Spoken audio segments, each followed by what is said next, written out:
Hey, what's up, guys? I spend enough time poking around and walking around other people's vehicles that I figured it was a time for me to show you around the inside of my new ALU cab Expedition 3. Now, I say this is new, but I've had it for several months. It's already been to Moab twice, Colorado, Expo West, Arizona, the Mojave Desert, and everywhere in between. So this tent has got some serious miles in it. I've slept in this over 55 times so far, and this is what I think about it for real.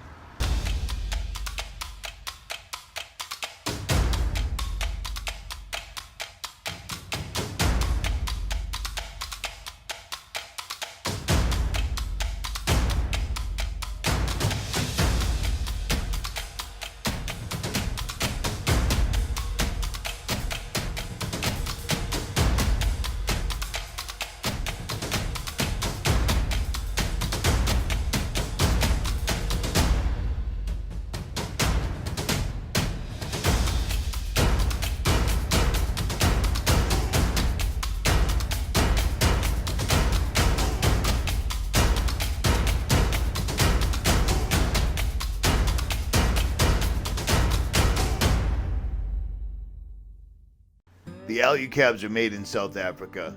They're made of lightweight aluminum construction, built-in cargo rails, hard shell structure, and you can put additional gear, solar panels, mountain bikes on top.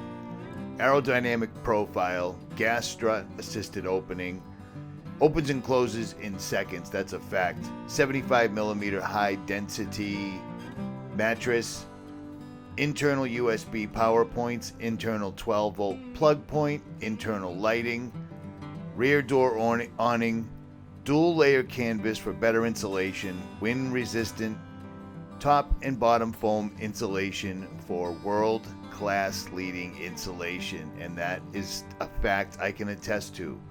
And I have entirely put this thing through the ringer, and it's come out without even a scratch. It's got a super powder coat finish on it. They did not mess around when they built this tent at all. So let's take a look at opening the tent. Now bear in mind, I'm using a DJI Mavic Pro 2. I'm at the top of a canyon and it is windy as you read about, and this thing just opens up, no problem whatsoever at all. It's taken me a couple of extra seconds to grab the two spring poles, but literally, you hit the two clips, pop it open, put the spring poles in, and it is completely set up. And it doesn't care about the wind at all. I've had this thing up in Colorado, Moab, super windy. The tent is incredibly stout. No worries whatsoever.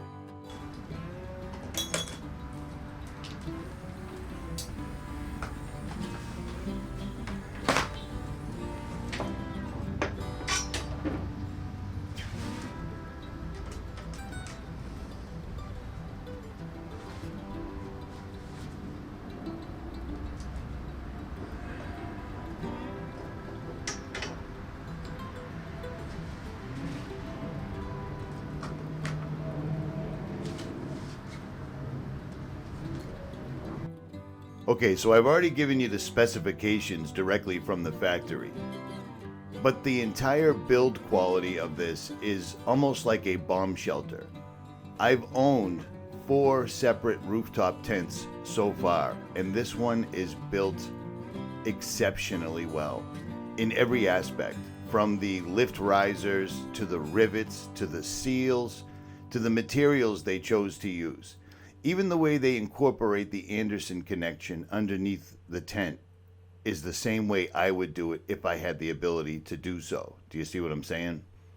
Let's take a look at the inside of the tent.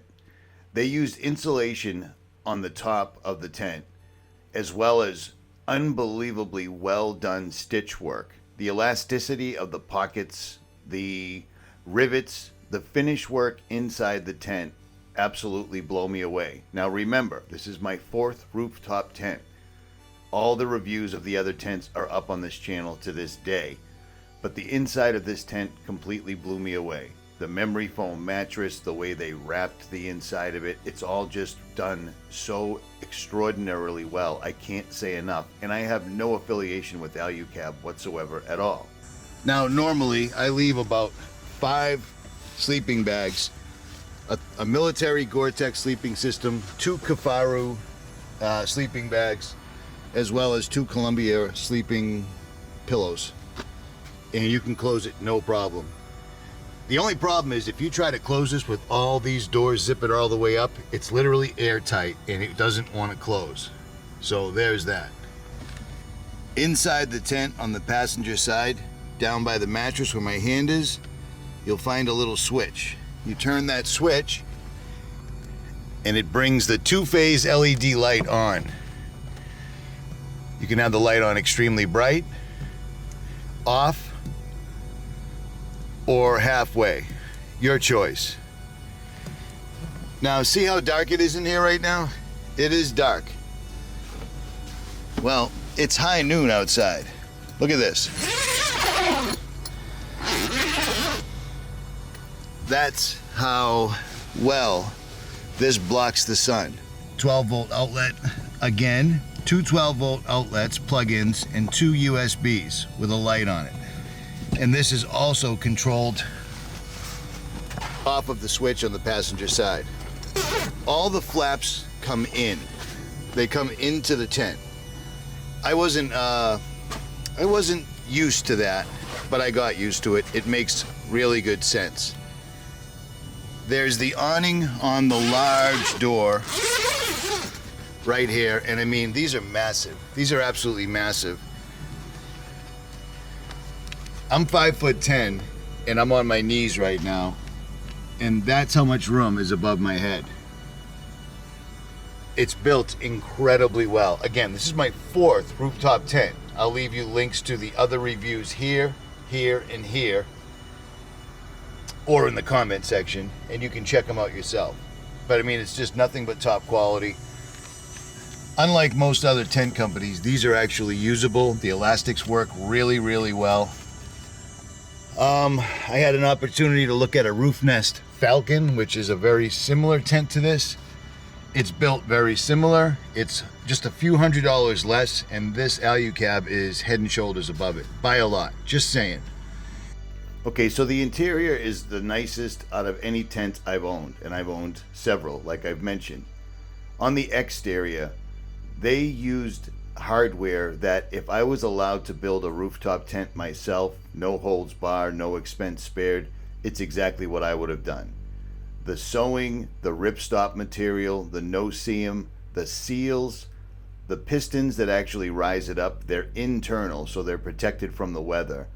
And in Colorado in the summertime, the dust was unbelievable, and the seals on the ALU cab had absolutely no problem keeping the dust out. I had 0 dust inside the tent the entire time.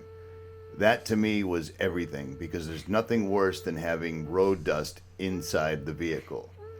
The weight of the tent itself is about 160 pounds, but it's got a low center of gravity compared to my auto home and compared to most fabric rooftop tents. A hard shell tent, in my opinion, is absolutely the way to go. I've permanently mounted a Merlin 140 watt solar panel to the top of the tent, and it's worked out well.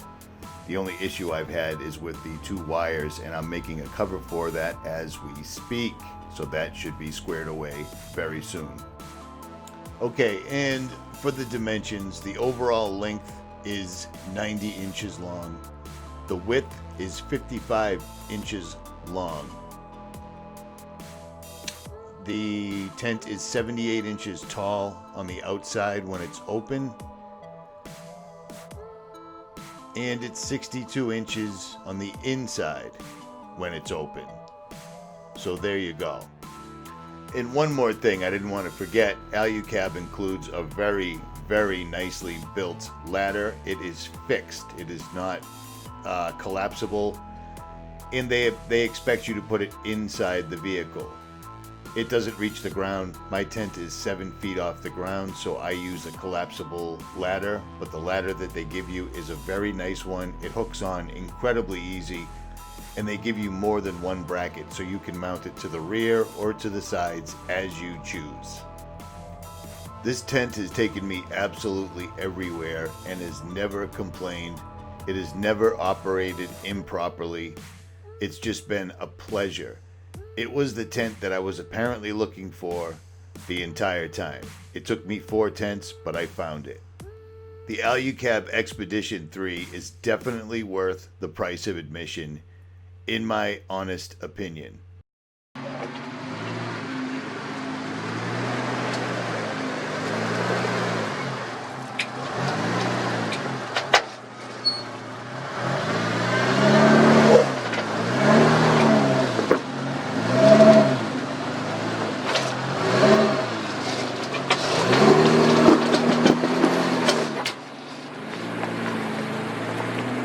I've taken this tent absolutely everywhere, and I have literally put it through the ringer, and it has yet to fail me at all.